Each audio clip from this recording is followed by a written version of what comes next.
Oke, jadi kisah yang akan ceritakan malam ini dikirim sama wak kita yang bernama Rani dari Bandung. Halo Rani. Nah, jadi pengalaman horor ini terjadi pada tahun 2007 lalu pada saat si Rani ini masih bersekolah kelas 2 SMA. Wak, sekarang Rani udah berusia 33 tahun dan juga sudah berumah tangga. Dan by the way nih, mohon maaf karena memang kisah ini cukup sensitif Wak menurut kami. Atas permintaan Rani juga semua tokoh di sini udah aku samarkan ya namanya ya.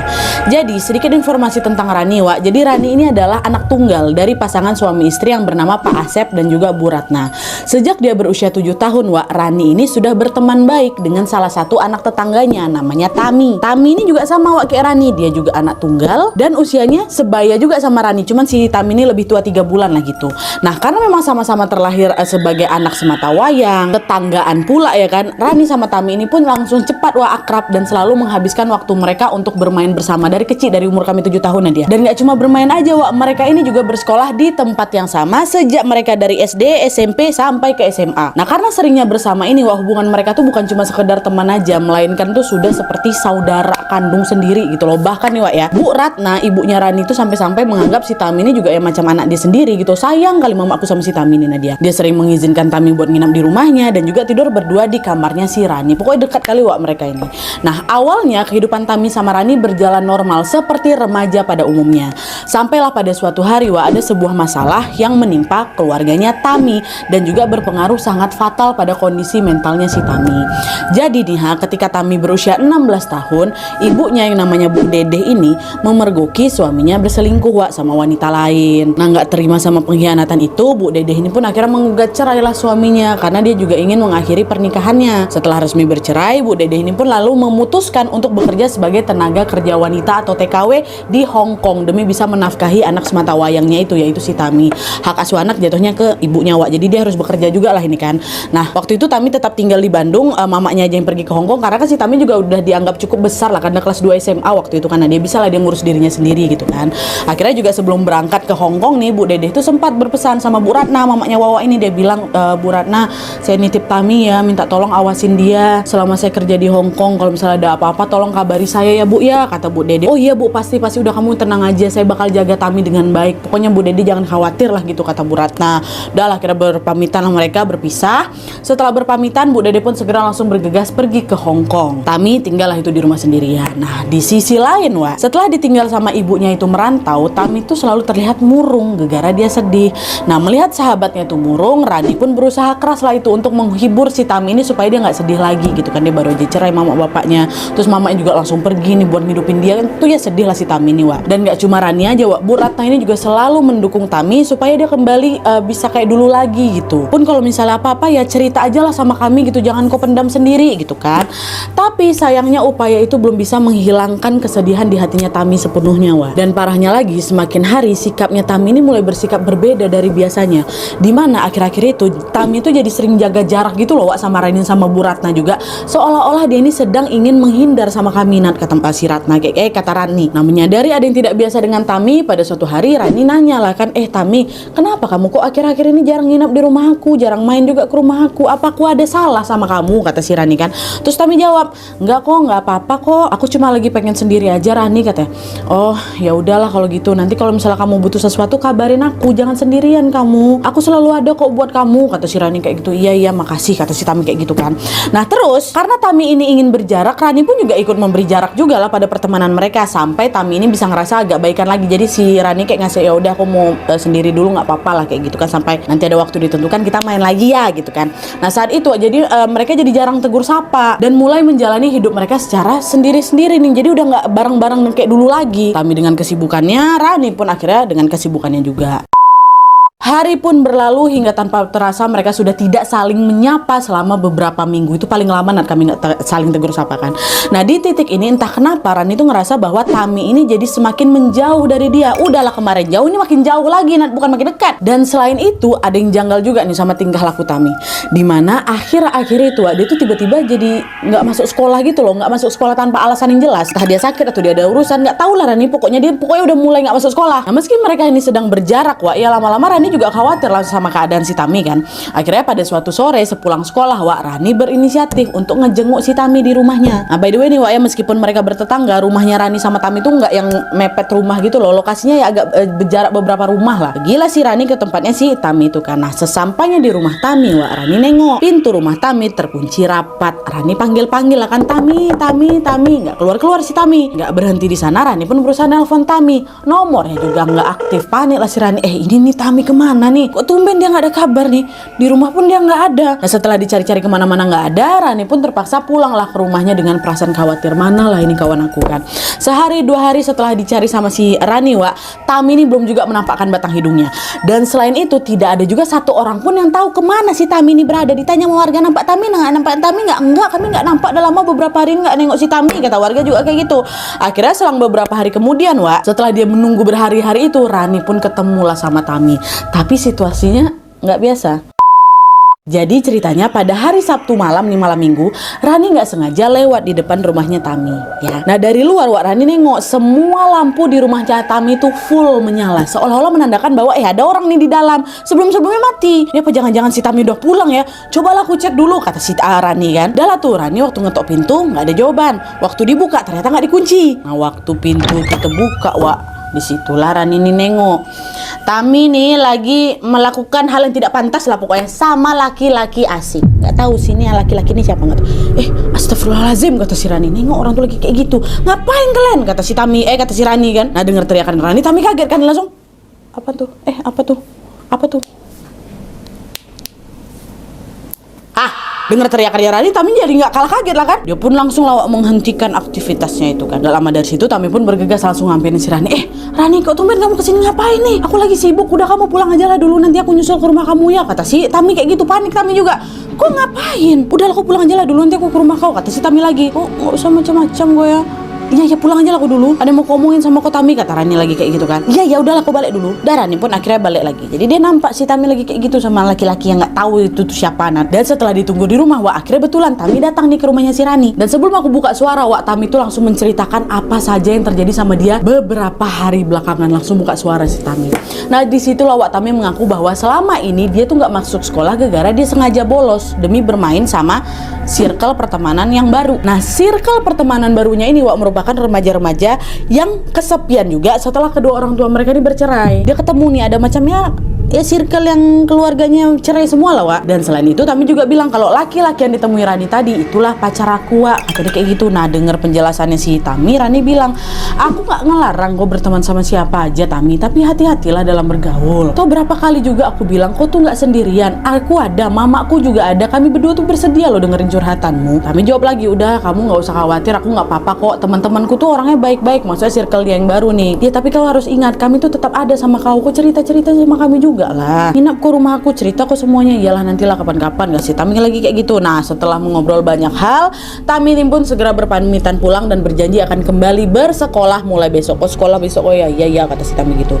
Tapi keesokan harinya Wak, Tami mengingkari janjinya. Dia nggak masuk sekolah. Nah dia tanpa alasan yang jelas juga, Alpa aja bolos lagi, nggak tahu juga di kemananya. Dan kali itu dia nggak bolos 1-2 hari Wak, Tami membolos sekolah selama berminggu-minggu. Sampai kemudian pada suatu hari Tami ini datang lagi ke rumahnya Rani dengan membawa sebuah kabar yang sangat mengejutkan.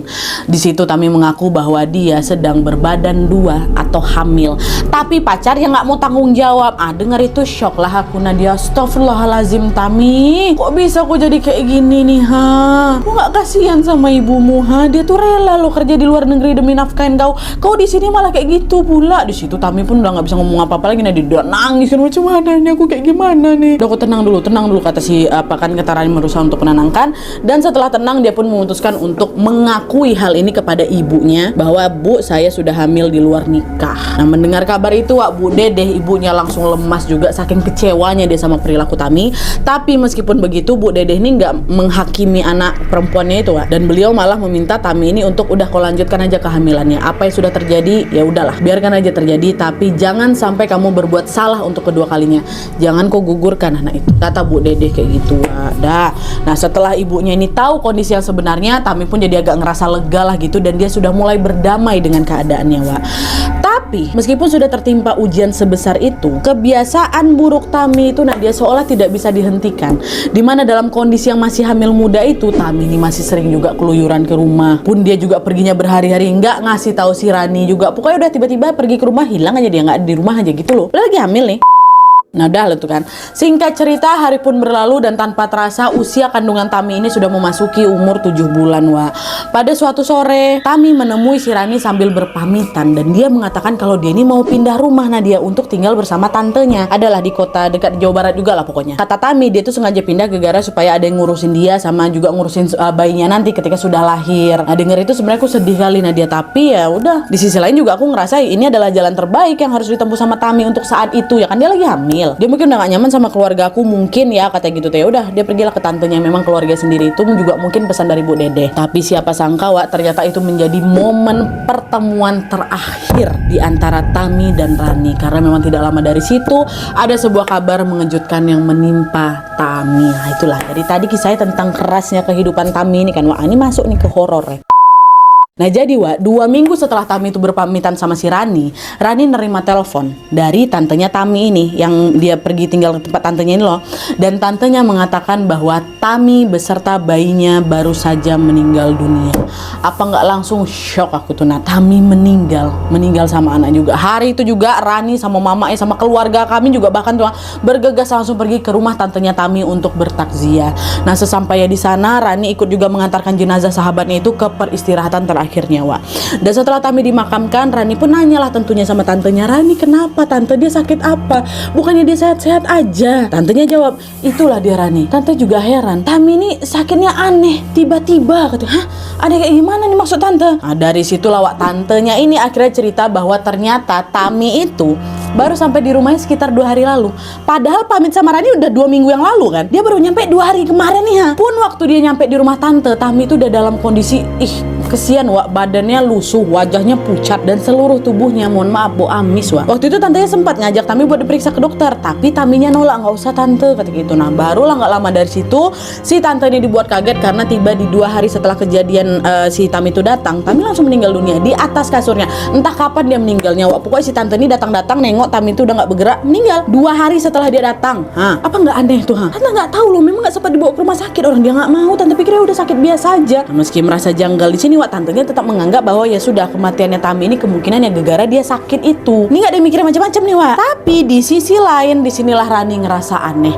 Tami kan udah ninggalin Bandung sejak apa? 2 minggu yang lalu kan. Terus dari 2 minggu sampai dia datang ke tempat tantenya ini kan ada jarak kurang lebih hampir 12 hari nih. Dia kemana nih selama ini nih? Pertanyaan itu lah yang terus berkecamuk di kepalaku Nadia, katanya. Dan sayangnya saat itu Rani nggak kunjung menemukan jawaban, yang gara-gara Rani pun bingung. Aku harus tanya sama siapa? Aku nggak kenal sama circle barunya Tami. Aku nggak kenal siapa orang lagi dekat sama dia. Orang Tami juga udah nggak cerita sama aku berbulan-bulan ya kan. Jadi waktu itu posisinya bingung nih, kenapa nih Tami, aku harus cari tahu kemana nih. Tapi ya udahlah, singkat cerita setelah bertakziah di rumahnya tantenya si Tami ini, Wak, Rani dan juga keluarganya berpamitan lah untuk pulang ke rumahnya yang ada di Bandung. Dan sesampainya di Bandung ini, disinilah, Wak, Rani mulai diganggu ya.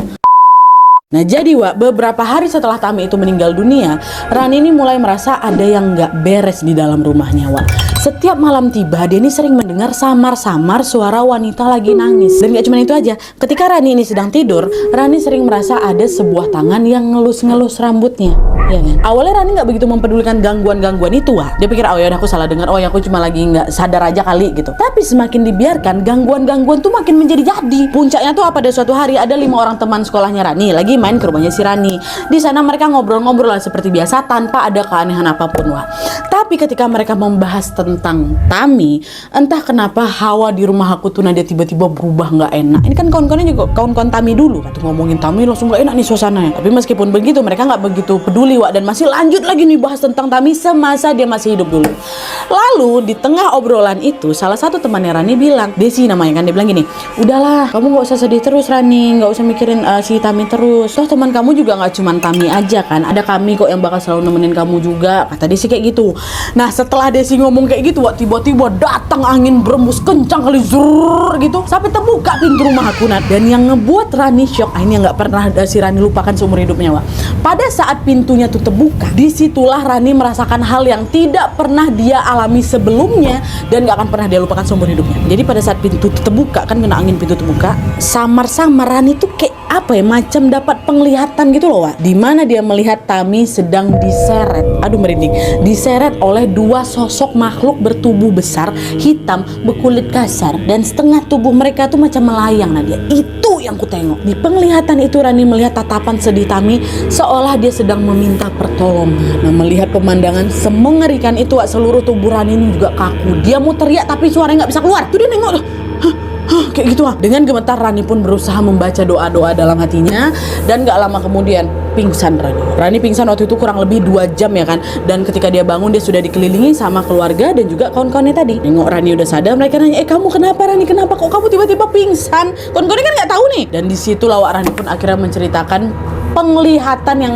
dia tengok waktu pintu terbuka tuh. Dengar itu, Bu Ratna, Mama Rani berusaha langsung menenangkan Rani dan juga berkata bahwa kemungkinan apa yang dilihat Rani itu ya udah itu cuma halusinasi aja. Sebenarnya di situ aku juga pengen ngebantah kali Nadia, tapi gegara aku sendiri pun nggak yakin dengan apa yang kulihat tadi. Orang nggak pernah kayak gitu sebelumnya kan. Atau mungkin gegara aku juga kepikiran sama Tami. Rani pun ya cuma bisa mengiyakan aja, oh iya mungkin aku lagi halusinasi, gegara aku sering kepikiran Tami nih. Tapi anehnya, Wak, setelah kejadian itu tuh, situasi di rumah aku Nadia makin hari makin mencekam. Dan puncaknya pada suatu hari ada sebuah kejadian mistis yang menjadi jawaban atas semua pertanyaan Rani tentang kematian Tami selama ini, Wak. Terungkap nih akhirnya ya. Nah jadi, Wak, pada suatu hari ada salah satu saudaranya Rani yang bernama Bi Susi lagi bertamu ke rumahnya si Rani. Jadi ini tantenya si Rani lah kan. Nah awalnya nggak ada yang aneh, Wak, waktu tante tuh datang. Sampai ketika habis maghrib, Bi Susi ini tiba-tiba nangis. Sedih kali suaranya Nadia, sambil macam ditundukkannya kepala kayak gitu. Nah denger itu heran lah keluargaku, kenapa Bi, kenapa kamu tiba-tiba nangis, kamu kenapa gitu. Nah mendengar itu Bi Susi ini menjawab dengan suara pelan, Wak, aku bukan Susi, aku Tami, tolong Tami belum meninggal, kayak gitu. Di situ aku sama keluargaku tahu Bi Susi ini lagi kesurupan arwahnya Tami. Bi Susi ini nggak kenal loh sama Tami. Kok bisa dia ngomong aku Tami gitu? Dengan gemetar Rani pun berusaha mendekat ke arahnya Bi Susi sambil bilang, Tami, astagfirullah Tami, ini betulan kamu Tami, kenapa kamu bisa kayak gini, kenapa kamu ganggu bibiku? Mendengar itu, sosok Tami yang merasuki Bi Susi ini tidak merespon apa-apa, Wak. Dia malah bilang, Tami pengen pulang, kata dia kayak gitu terus, Wak, berkali-kali, Tami pengen pulang. Dan selang beberapa saat kemudian Bi Susi ini pun jatuh pingsan. Nah khawatir terjadi apa-apa sama Bi Susi, ayahnya Tami ini berinisiatif untuk memanggil salah satu orang pintar yang ada di kampung mereka, Wak. Kita sebut aja lah namanya Mbah Nanang ya. Nah panggillah Mbah Nanang. Sesampainya di rumah Rani, Wak, Mbah Nanang ini meminta Rani untuk mengambil bawang putih sama juga bawang merah. Udah dibawa, langsung digosokin tuh ke jempol kakinya Bi Susi. Nah di saat Rani lagi gosok-gosokin bawang ini, Mbah Nanang ini memegang ubun-ubun si Bi Susi ini sambil membaca doa. Gak lama setelah itu, Bi Susi yang tadinya pingsan akhirnya kembali siuman, Wak, dan udah gak kesurupan lagi nih, udah balik ke normal dia. Tapi meskipun Bi Susi ini sudah pulih, Rani sama keluarga pasti masih penasaran dengan apa yang terjadi sama Tami nih. Di situ Bu Ratna yang nanya ke Mbah, ini kira-kira Tami ini kenapa? Tadi dia bilang dia minta diantarin pulang, maksudnya gimana nih, Mbah? Kata Bu Ratna kan. Dengar pertanyaan tadi, Wak, dari penglihatan yang Mbah Nanang ini, akhirnya Mbah Nanang bercerita bahwa sebenarnya Tami itu sudah berkali-kali berusaha untuk menggugurkan kandungannya, Wak, sejak pertama kali dia ketahuan hamil. Kata dia sering minum alkohol, obat-obatan terlarang, bahkan juga melakukan olahraga berat supaya janinnya itu bisa digugurkan. Tapi meskipun segala upaya sudah dicoba, anak yang dikandung sama Tami ini tetap kuat, Wak, dan dia tidak bisa digugurkan gitu. Nah, tapi di situ Tami itu udah mulai frustasi, Wak, aku benci sama anak ini, aku kesal gara-gara bapak yang gak mau tanggung jawab. Walaupun dia sudah dapat dukungan sama mamanya, Wak, ya, tapi dia itu tetap gak mau sama anak ini. Nah ketika Tami sedang frustasi dengan kehamilannya itu, di saat yang sama salah satu teman Tami yang dari circle barunya itu ngajak dia pergi ke dukun langganan ya. Buat apa? Buat menggugurkan kandungan. Dukun langganan loh, berarti kan sebelum dia pernah kesana kan. Ini kawan di circle barunya nih. Jadi kayak ya udahlah, pucuk dicinta ulam tiba, karena memang dia ini sudah berambisi untuk menghilangkan menyelamatkan nyawa bayinya. Ya udah, Tami pun mengiyakan ajakan itu, Wak. Setelah setuju, Tami sama kawannya, kita sebutnya namanya Irma tadi itu, dia pergilah ke rumah dukun yang dimaksud. Dan sesampai di sana, Tami ini ternyata tidak ditawari untuk gugurin kandungannya, Wak. Tapi dia itu malah ditawari untuk menjual janin yang dikandungnya untuk dijadikan tumbal pesugihan. Karena waktu itu Tami lagi gelap mata, dia keingin hilangin nyawa bayinya, Wak. Ya udah, dia pun setuju aja. Dan setelah Tami itu setuju, ya udah, dukun itu pun segera langsung melakukan ritual pengambilan janin dengan cara goib. Tapi ketika ritual itu sedang dijalankan, ada salah satu peraturan yang dilanggar sama Tami rupanya, Wak. Entah apalah pokok detail peraturannya itu, tapi yang jelas sebagai konsekuensinya nyawa Tami ini juga ikut dijadikan tumbal juga sebagaimana nyawa bayi yang ada di dalam kandungannya. Entah apa kesalahannya, nggak tahu nih. Jadi tumbalnya di sini tuh bukan cuma si bayi, si Taminya juga kena. Dan plot twistnya lagi, Wak, alasan kenapa si Tami itu nggak nyampe di rumah tantenya tadi itu, gara-gara dia lagi di rumah dukun itu untuk melakukan ritual terlarang tuh lah. Jadi selama 12 hari itu dia ke tempat dukun itu. Nah setelah ritualnya gagal kan ini kan, barulah Tami itu pulang ke rumah tantenya dengan keadaan kayak gitulah. Dia pucat, mukanya lusuh, bau amis deh kayak gitu kan, gara-gara gagal ritual tuh. 2 hari di sana dah langsung nggak bisa terselamatkan dia. Nah kayak gitu. Tapi ini kata Mbah Nanang, Wak, dari penglihatan yang Mbah Nanang itu. Nah udah denger kayak gitu kan, Bu Ratna langsung bilang, terus gimana nih Mbak, apa yang bisa kami lakukan supaya arwah Tami ini tenang di alam sana? Kalian tahu Mbah Nanang ngomong apa? Dia bilang gini, sayang kita nggak bisa bantu apa-apa karena memang sejak awal Tami ini sudah berniat melakukan perjanjian dengan iblis. Itulah niat buruknya, itulah yang membuat arwah Tami terbelenggu dan dia jadi nggak tenang. Itu kata Mbah Nanang, Wak. Tapi meskipun begitu, Mbah Nanang tetap menyarankan Rani dan juga Bu Ratna untuk terus mengirimkan doa kepada Tami, Wak. Karena siapa tahu dengan kekuatan doa Tami itu bisa terbebas dari cengkraman iblis yang membelenggunya. Tapi itu tadi keterangan dari penglihatan yang Mbah Nanang, Wak, ya. Ini bukan fakta yang tadi aku bilang ya. Cuman kalau misalnya dilihat dari timelinenya, kata Rani kayak ngerasa kok ada kaitannya ya Nadia. Karena Tami sempat hilang nih 12 hari, terus balik-balik kondisinya kayak gitu. Terus 2 hari kemudian dia meninggal. Udah meninggal dia gentayangan. Nah dari situlah Rani itu menilai sepertinya ada sih, atau sepertinya apa yang terjadi dengan Tami ini ada kaitannya dengan apa yang dilihat sama si Mbah itu, dengan perjanjian iblis itu. Tapi juga wallahu alam bisawab, Wak, ya. Semua kembali ke kepercayaan kalian masing-masing dan gimana juga menurut kalian apa yang terjadi sama Tami sebenarnya. Oke, Wak, jadi itu tadi rentetan kejadian horor yang dialami sama Rani. Selain horor, tentunya kisahnya itu betul-betul sedih kali kan, Wak. Aku tuh malah gak kebayang gimana sedihnya Bu Dedeh tuh loh. Dia udah rela nih ngerantau ke luar negeri lah kan, rela mencari nafkah demi masa depan anaknya. Malah anaknya jadi terjerumus dalam pergaulan bebas kayak gitu. Nggak bebas lagi, Wak, hitam bahkan ya kan. Seandainya saja Tami ini nggak kenal sama circle barunya tuh, yang mungkin circle nakal lah ini kan. Semenjak sama circle itu dia jadi nggak sekolah, dia jadi sering mabuk-mabukan, dia ngerokok juga. Udah hamil disuruh gugurkan pula di dukun langganannya. Berarti kan circle itu tuh nggak sehat kan. Kalau dia nggak masuk ke circle itu, kalau dia udah ketemu sama teman-teman yang baik, mungkin Tami juga masih hidup sampai sekarang ya kan. Tapi terlepas dari kesalahannya, Wak, kita doakan saja semoga almarhumah Tami dimaafkan segala kesalahannya dan diampuni segala dosa-dosanya. Dan semoga kisah ini tentunya juga bisa menjadi pembelajaran bagi kita semua untuk berhati-hati dalam bergaul dan juga memilih teman, Wak, ya. Kuatkan iman. Karena kalau nggak kuat iman, ya Allah, kita bakal mudah terjerumus ke lembah hitam tua seperti apa yang dialami sama si Tami. Semoga Allah Subhanahu Wa Taala selalu menjaga kita semua dimanapun kita berada. Amin ya Rabbal Alamin. Oke, Wak, jadi Rani terima kasih ceritanya. See you next video, Wak. Bye.